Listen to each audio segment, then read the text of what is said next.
کہ ہم دل سے مہدویت کو مانیں. زبانیں سے تو بہت کہتے ہیں، زبانیں ہماری بہت چلتی ہیں، لیکن ہمیں دل سے یہ بن کر دکھانا ہوگا کہ ہم رسموں کے غلام نہیں ہیں بلکہ ہم مہدی کے غلام ہیں. ہم بدعتوں کے غلام نہیں ہیں بلکہ مہدی کے غلام ہیں. ہم رواجوں کے غلام نہیں ہیں بلکہ مہدی کے غلام ہیں. ہم اپنے آبا و اجداد کے غلام نہیں ہیں بلکہ مہدی کے غلام ہیں. باقر ارشد یہ اعلان کرتا ہے کہ باقر ارشد آبا و اجداد کا غلام نہیں ہے بلکہ وہ خلیفۃ اللہ مہدی موعود علیہ السلام کا غلام ہے، رسول اللہ کا غلام ہے اور اللہ کا بندہ ہے. وہ اللہ سے ڈرے گا اور دو کا لحاظ کرے گا، ایک رسول کا اور ایک مہدی کا لحاظ کرے گا، اور اسی کے لیے وہ زندگی بھی جیتا ہے اور اسی کے لیے وہ موت کو ترجیح بھی دیتا ہے.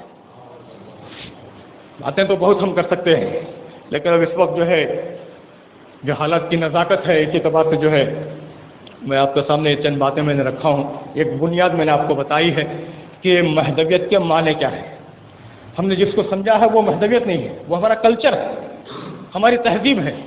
میرا الگ کلچر ہے. اب ہم لوگ اتنے بیٹھے ہیں، سب کا ڈریس الگ الگ ہے. میرا لباس الگ، آپ کا لباس الگ، آپ کا لباس الگ، آپ کا لباس الگ، سب کی صورتیں الگ ہیں، سب کا اٹھنے بیٹھنے کا انداز الگ ہے، بات چیت کا انداز الگ ہے. اس طرح سے ہو سکتا ہے کہ کلچر یا تہذیب الگ الگ ہو سکتی ہے. مہدویہ کلچر جس کو کہا جاتا ہے وہ الگ الگ ہو سکتا ہے. چند پٹن میں بحریان کے موقع پر بعض لوگوں کے پاس پانی کی ضرورت ہے اور حیدرآباد میں پانی نہیں رہ جاتا بلکہ وہاں پر لکڑیاں لائی جاتی ہیں. اب یہ اگر اس کو آپ یہ کہیں گے کہ پانی لانا فرض ہے تو پھر حیدرآباد کے مہدویوں کو بھی کہیں کہ وہ بھی پانی لائیں. کلچر ہے، الگ الگ ہے. حیدرآباد کے اندر مہدویہ جو طریقے ہیں وہ الگ ہیں، چند پٹن کے اندر جو مہدویہ طریقے ہیں وہ الگ ہیں، اور چند پٹن کے اندر بھی جو ہے بعض لوگوں کے الگ، بعض لوگوں کے الگ، سب کے الگ ہے. لیکن مہدویت ایک ہے، اور وہ کیا ہے؟ مذہب ما کتاب اللہ، اتباع محمد رسول اللہ. اس کے اندر کسی کا نہ باپ آئے گا اور نہ کسی کا دادا اس کے اندر دخل کرے گا. یہ جو بھی مہدویت ہے احسان کی تعلیم ہے، اور احسان کی تعلیم میں کسی تیسرے کا دخل نہیں ہونا چاہیے. رسول اللہ نے کیا فرمایا؟ ایسے نماز پڑھو، ایسے عبادت کرو جیسے تم خدا کو دیکھ رہے ہو. یہ کیفیت تو ہمارے اندر نہیں ہے. آج کوئی دعویٰ بھی نہیں کر سکتا. ہم لوگ گناہ گار، جھوٹ کے متوالے، دھوکہ دینے والے، فریب کرنے والے، ہم کہاں سے دعویٰ کر سکتے ہیں کہ ہم اللہ کو دیکھ رہے ہیں؟ اللہ کے رسول صلی اللہ علیہ وسلم نے ہماری مشکل آسان کر دی. اگر یہ کیفیت تمہارے اندر نہیں ہے تو کم سے کم یہ کیفیت پیدا کرو کہ خدا تمہیں دیکھ رہا ہے. اب اس کے اندر اللہ کے رسول صلی اللہ علیہ وسلم نے یہ نہیں فرمایا کہ یہ دیکھو کہ منو میں ابھی تمہیں دیکھ رہی کیا نہیں، اوپر سے سید باقر صاحب بھی دیکھ رہی کیا نہیں، دیکھو تمہیں کھڑکی میں سے جھانک کو. نہیں، احسان کے اندر کسی تیسرے کا دخل نہیں ہے. مرشد بھی صرف آپ کو راستہ دکھا دیتا ہے کہ یہ راستہ چلنے کا ہے. وہ انگلی پکڑ کے آپ کو نہیں لے جائے گا، آپ کو راستہ دکھائے گا کہ یہ صحیح راستہ ہے. This is the right way. You have to go Bangalore. If you want to go Bangalore you have to take this way. چلے جاؤ آپ اس طرف سے. آپ کو پہنچنا پڑتا ہے، آپ کو جانا پڑتا ہے. میں 30-40 کی اسپیڈ میں جاتا ہوں آمد کو لے کر، آپ جو ہے 80 کی اسپیڈ میں جاتے ہیں. آپ پہلے پہنچ جاتے ہیں، میں بعد میں پہنچتا ہوں. آپ لوگ پہلے جا کر انتظار کرتے ہیں، میں دوسروں کو بھیج کر اور مریدوں کو بھیج کر سب کو بھیج کر سب سے آخری میں آتا ہوں.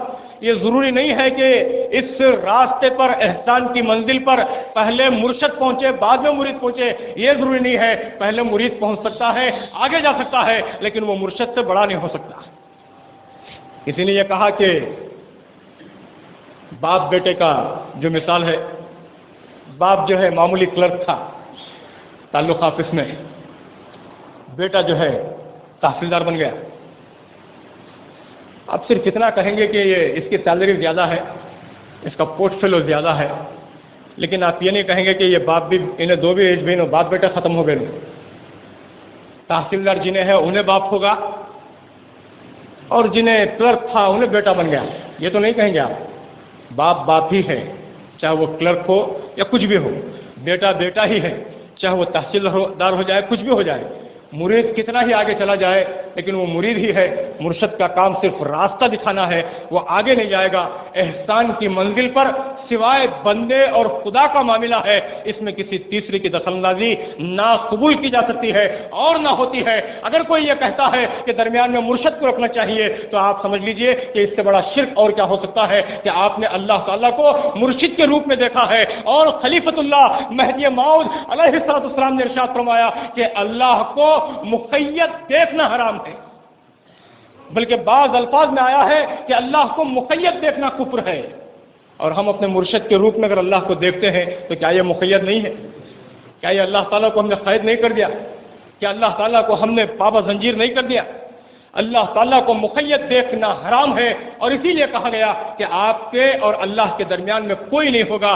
آپ کے دماغ میں اللہ کا لفظ آتا ہے، جیسے ہی اللہ کا لفظ آتا ہے آپ اللہ کے لیے دعا کرتے ہیں تو کسی کے ذہن میں جیسے ہی وہ اللہ کہتا ہے کعبۃ اللہ اس کے سامنے آتا ہے، کوئی اللہ کہتا ہے تو مدینہ اس کے سامنے آتا ہے، کوئی اللہ کہتا ہے تو آسمان اس کے سامنے آتا ہے، کوئی اللہ کہتا ہے تو ہر طرف روشنی ہی روشنی ہے اس کے ذہن میں آتا ہے، کوئی بچہ اللہ کہتا ہے تو اس کو کہا جاتا ہے کہ اللہ ایک نور ہے تو وہ سمجھتا ہے کہ بہت بڑا لائٹ ہے، اس کے ذہن میں وہ بات آتی ہے۔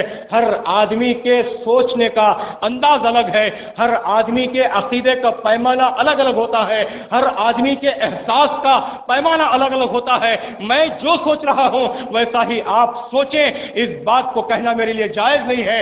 آپ جو سوچ رہے ہیں ویسا ہی کوئی دوسرا سوچے، آپ اگر اس بات پر زبردستی کرتے ہیں تو یہ حرام ہے۔ اور اسی طرح سے عقیدے کے اندر کوئی زبردستی نہیں چلتی۔ میرا عقیدہ کیا ہے وہ میرے دل میں ہے، آپ کا عقیدہ کیا ہے وہ آپ کے دل میں ہے۔ اگر کوئی عقیدہ پوچھتا ہے تو وہ بلکہ اس نے کوئی یہ غلط کام کیا ہے، اور اگر کوئی اپنا عقیدہ بتا دیتا ہے تو وہ اس سے بڑا غلط کام ہوا ہے۔ عقیدہ بتانے والی چیز نہیں ہے، یہ کس کو بتایا جاتا ہے؟ صرف اللہ کو۔ شریعت بتانے والی چیز ہے، عمل بتانے والی چیز ہے۔ عقیدے کے بارے میں یہ نہیں کہا کہ تم عقیدہ بتاؤ، اپنا بتاؤ اپنے دل میں کیا ہے، تم اللہ کو کیسے جانتے ہو، اللہ کو کیسے مانتے ہو، اللہ تعالیٰ کیسا ہوتا ہے، اللہ تعالیٰ کو تم کس اعتبار سے تم اللہ تعالیٰ کا تصور کرتے ہو۔ یہ اگر کوئی پوچھنے جاتا ہے تو یہ پوچھنا جو ہے جائز نہیں ہے، کیونکہ عقیدہ جو ہے وہ من کی چیز ہے، اور جو عمل ہوتا ہے وہ باہر کی چیز ہوتی ہے، وہ سب کو چلنے کے لیے ہوتا ہے۔ اسی لیے شریعت کا جو حکم لگتا ہے وہ صرف عمل کے اوپر لگتا ہے، ظاہر کے اوپر لگتا ہے۔ اگر کوئی ظاہر میں یہ کہتا ہے کہ نعوذ باللہ الفا مرہ نعوذ باللہ لا الہ الا اللہ محمد رسول اللہ میں نہیں مانتا، اگر کوئی یہ کہتا ہے تو وہ کفر ہے، کیونکہ ظاہر میں اس نے کہا۔ لیکن اگر کوئی ایک آدمی ہے جس نے ظاہر میں کہا لا الہ الا اللہ محمد رسول اللہ، لیکن اندر میں کوئی اور ایمان رکھتا ہے، تو شریعت اس کے اوپر کوئی حکم نہیں لگاتی، بلکہ ظاہر پر اس کا حکم لگتا ہے۔ اسی طرح سے آج جو ہے کلمے بھی لوگ بدلنے کی کوشش کرتے ہیں۔ بہرحال جو ہے دوسری طرف ہم آتے ہیں تو یہ جو عنوان ہے یہ تھوڑا سا ابھی بھی اس کو تشنا ہے، انشاءاللہ اس کو اگلے نشستوں میں اس کو پورا کروں گا کہ مہدویت کیا ہے۔ پہلے آپ سمجھ جائیں، میرے مریدین، میرے معتقدین، مجھے چاہنے والے، مجھے سننے والے، پہلے آپ حضرات سمجھ جائیں کہ مہدویت کس کو کہتے ہیں، پھر یہ تمام جھگڑے ختم ہو سکتے ہیں۔ اور تمام جھگڑوں کا اصل بنیاد یہ ہے کہ ہم نے جو مہدویت کو سمجھا ہے وہ رسول اکرم صلی اللہ علیہ وسلم کے اقوال سے سمجھا ہے، اور لوگ جو سمجھنے کی کوشش کرتے ہیں وہ اپنے آباء و اجداد سے سمجھنے کی کوشش کرتے ہیں۔ اللہ تعالیٰ جو ہے ہمیں نیک توفیق عنایت فرمائے، اور صحیح دین کو سمجھنے اور دین پر چلنے، اور صحیح احسان کی تعلیم کو سمجھنے اور احسان کی تعلیم پر چلنے کی توفیق عنایت فرمائے۔ یہ خوشخبری آپ حضرات کے سامنے ہے کہ اس وقت کچھ نوجوان ہیں جو تربیت ہونا چاہتے ہیں، مجھ سے بیعت لینا چاہتے ہیں۔ یہ اس میں سے چند تو ایسے تھے جو بہت 3-4 سال سے مجھے بولتے آتے تھے کہ ہم آپ کے تربیت ہونا چاہتے ہیں، تو میرا معمولی ایک جملہ ہے کہ ظاہر میں ہونے کی ضرورت نہیں ہے، دل میں رکھ لے تو کافی ہے۔ یہ ہمیشہ میں تلاسلہ کو آیا ہے، دیکھیں گے چھوڑتا ہے، کیونکہ جو ہو سکتا ہے کہ آدمی کا پھر دل بدلے، پھر جو ہے اس کو سوچنے کا موقع ملے۔ آتے ہی فوراً پکڑ کو گردن پکڑ ڈالنے والا میں نہیں۔ میاں نکاح بننا کس کا بھائی؟ ہمارے سالے کس کے مرید انہوں فلاں کے تھے، اب انہوں نہیں آتے کریں، ایک شرط کو بنتو کیا اللہ کو تربیت کرا، یہ بلیک میلنگ کی تربیت، میرا تربیت ہونا بعد میں نکاح بنتو، یہ جو ہے پیری مریدی جو ہے یہ شریعت کی نہیں ہے، یہ بلیک میلنگ ہے، وہ بلیک میلنگ میں نہیں کرتا۔ اور ایک ہے مجبوری کی تربیت، ایک ہے میاں ہماری بہو کو تربیت کرنا، دھندے بھی کریں گے جاؤ نہیں میاں آپ 2 مہینے پہلے آیا تھا تب بھی وہی بولے، اب بھی وہی بول رہی ہماری بھوک کو کرنا نہیں بندے جاؤ کریں گے نہیں، میں زچگی کا ٹائم قریب آ گیا۔ یہ جو ہے یہ ضرورت کی تربیت ہی نہیں۔ تربیت کا اصل جو معنی مفہوم یہ ہے کہ آدمی اللہ کو پانے کے لیے، شریعت کے راستے کو اختیار کرنے کے لیے ایک رہبر کو چنتا ہے۔ ہم یا تو نکاح بننے کے لیے چنتے ہیں، یا پھر جو ہے بہو کی زچگی آسان سے ہو جائے اس لیے ہم مرشد کو چنتے ہیں۔ وہ یا کہ مرشد کیا بولتے ہیں گینگ نا وہ زچگی کا ڈاکٹروں نے، نعوذ باللہ آپ لوگوں نے جو ہے تربیت کا، بیعت کا، مرشدی کا آپ نے مذاق اڑا لیا ہے۔ اب اس کو مذاق سمجھتے ہیں، یہ سب کام حجاب کرا لے وہ نکل پا جاؤ، ان کے کرا لیا آ جائے، اب لاجا کرا لگا جائے گی سوچ، مرشد کو بلا لیں گے، پکا دال کو اچھا کھا لیتی میاں، کھا کو کر کو چل جاتی، فون کر کے بولتے ہیں میاں چارنیا کھا جاؤ کام بھائی تربیت کرنا ہماری بھوک کو، ارے نہیں میں کہیں گے پکا دلی میں سب پورا پکا دلی سب ریڈی ہے، تو میں آ کر دھونے والا کھانے کو لے چل جاؤ۔ گویا کہ آپ نے جو ہے یہ بیپار بنایا ہے۔ اگر ایسا ہے تو میں یہ تربیت کو نہیں مانتا، یہ مرشدی بھی نہیں مانتا میں، اور یہ پیری بھی نہیں مانتا، یہ مریدی بھی نہیں مانتا۔ اصل جو چیز ہے کہ آدمی اپنی رہبری کے لیے شریعت پر چلتے ہوئے اللہ کو حاصل کرنے کے لیے ایک رہبر کو چنتا ہے، اور وہ رہبر آپ کا مرشد ہوتا ہے۔ تو نوجوانوں سے میں نے بات کی تو انہوں نے اس کا مجھے یقین دلایا کہ نہیں میاں ہمیں یہ ہاراں کے واسطے، سہریاں کے واسطے ہمیں نہیں کر رہی، بہت جنے کے شادیاں بھی ہو گئی ان لوگوں میں سے، اور وہ چاہ رہی ہیں کہ نا ایک صحیح ہمارا رہبر ہونا، ہمارے اعمال اور ہمارے عقیدے کو سدھارنے کے لیے، اور اسی طرح سے ہمارے دین پر ہمیں چلانے کے لیے ایک ہمیں رہبر کی ضرورت ہے۔ ان لوگوں کا حسن ظن ہے، ان کی نظر مجھ پر پڑی ہے، ورنہ میں سمجھتا ہوں کہ میں اس کا قابل نہیں ہوں کہ میں کسی کی رہبری کر سکوں۔ مجھے خود اب اس وقت ایک 15 دن سے اندھیرا ہو گئے، کان دیکھے تو بھی لیٹاں بجھ گئی پورے، تو میں سوچا کہ مجھے دیکھ کو بجھ جا رہی ہوئی کہ لیٹاں کیا بھی وہاں کا لیٹ بجھ گیا، وہاں کا لیٹ بجھ گیا، وہاں کا بجھ گیا، سب لیٹاں بجھ جا رہی نا کی میں وہ کیا تو قصہ ہو گیا تو کہ وہ کر کو میں کسی کی پوچھنے بولے تمہیں چل پا رہی نا میاں وہ سچاں کے اوپر تم پاؤں رکھا گئی، سچ میں جب پاؤں رکھتے ہی تمہیں انہیں آف ہو جا رہا تھا۔ میرا جو ہے میری ایک دعا ہے کہ اللہ تعالیٰ میرے وجود سے چند پٹن میں روشنی رکھے، اگر میرے وجود سے اندھیرا آتا ہو تو اللہ تعالیٰ مجھے یہاں سے کہیں اور شفٹ کر دے، میرے سے تکلیف نہ پا آپ کو، چند پٹن کو تکلیف میرے طرف سے نہیں ہونا، میری قوم کو میری ذات سے تکلیف نہیں ہونا، میرے مریدوں کو، میرے چاہنے والوں کو، میرے بہیخواہوں کو میری ذات سے تکلیف نہیں ہونا۔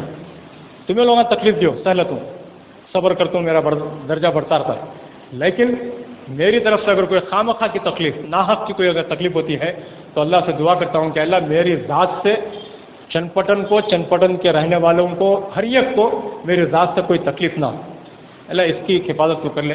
میں اس بات کی دعا کرتا ہوں، ان نوجوانوں کو میں مبارکباد بھی دیتا ہوں، اور ان سے گزارش کروں گا کہ وہ سامنے کی صف میں آئیں، سامنے کے 2 صفحہ میں جتنے بھی جو بھی بیٹھ پڑتی ہیں انہیں میرے مریدان کو بول دوں گی، اس واسطے جنہوں اب بھی سوچلے کو ہیں انہیں حضرت تیسری صف کو چلے جاؤ، 2 صف میں جو ہے آپ حضرت سامنے آ جائیں، ایک 10 منٹ کا معاملہ ہے، اگر کوئی ارجنٹ کوئی کام ہے جانا چاہتے ہیں تو آپ حضرت جا سکتے ہیں، کوئی بیٹھ کے سننے کی کوئی ضرورت نہیں ہے اور نہ بیٹھنے کی ضرورت ہے، بلکہ اگر آپ جانا چاہتے ہیں تو آپ حضرت جا سکتے ہیں، لیکن اگر آپ بیٹھنا چاہتے ہیں تو آپ تشریف رکھیں۔ جو بھی مریداں پہلے بن کو ہی سنو بھی پیچھے جانا، نہیں تو یکساں پھر فیس یکساں ہو جاتی، پھر ڈبل جی سامنے آ جانا، 2 صفحہ چھوڑ کو ذرا پیچھے بیٹھو۔ معلوم ہوندے مریداں کون ہو رہی، بیٹھ کو واچنگ کون کر رہی سو معلوم ہوندے، نیکسٹ بیٹس مین لوگ جو ہے تقریران کے اندر کرکٹ کا میدان، امپر، لگ امپر، کریز، تو ان کے واسطے ایک مشورہ ہے کہ بجائے یہ دین کی تفہیم کے ایک کرکٹ اکیڈمی کھول لینا، انہوں کرکٹ اچھا سمجھاؤ دیں، اچھی طرح سے سمجھ میں آتا ہے، تو ان کا جو ہے ان کا جو اصل جو ان کا پروفیشن ہے وہ یہ دین کی رہبری نہیں ہے، بلکہ کرکٹ کے اندر اگر چلے گا تو ایک اکیڈمی کھول لیا تو ہمارے جتنے بھی کرکٹ کے بچے ہیں وہ پورے جو جا سکتے ہیں اور ان کو سکھا سکتے ہیں، جو بھی ہیں سامنے لائن سے